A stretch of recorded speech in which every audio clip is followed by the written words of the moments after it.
আমরা আজকে এক্সপেরিয়েন্স করব ঢাকার সবচেয়ে ফেমাস কাইকিং এ করে সানসেট দেখা, লেকের পাড়ে প্রিয়জনকে নিয়ে ফুচকা খাওয়া, এইরকম একটা সুন্দর রেস্টুরেন্টের মধ্যে ছবি তুলতে তুলতে দিনটাকে শেষ করে দেওয়া, আর তাও কিনা সবকিছু মাত্র 1000 টাকার ভেতর। সো দেরি না করে চলুন শুরু করা যাক, কারণ আপনিও চাইলে আপনার প্রিয়জনকে এমন একটা দিন উপহার দিতে পারেন।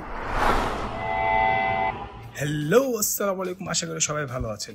আজকে আমরা ব্যবহার করব মেট্রো রেল, যেখানে ঠিক এরকম একটি সুন্দর দৃশ্য দেখতে দেখতে আপনাকে নেমে যেতে হবে উত্তরা সেন্টারে, যেখানে নামার পর আমরা রিক্সা নিয়ে নিব, যেটা নিয়ে আমরা চলে যাব লেকের পাড়। ভাড়া নিবে 30 টাকা। কত? চলো। ঠিক এরকম একটা দৃশ্য দেখতে দেখতে আপনি পৌঁছে যাবেন লেকের পাড়। আর লেকের পাড়ে নামার পর কিন্তু আপনি হাতের ডান পাশে ফুল, চুড়ি কিংবা আর অনেক কিছু দোকান পেয়ে যাবেন। আর ঠিক এই রাস্তা ধরেই আরেকটু সোজা হেঁটে গেলেই আপনারা পেয়ে যাবেন নবী হোসেন মামার চটপটির দোকান। ফুচকা কত করে? 60 টাকা করে ফুচকা, আর হচ্ছে চটপটি 60 টাকা, দই ফুচকা 120 টাকা। দই ফুচকা 120 টাকা।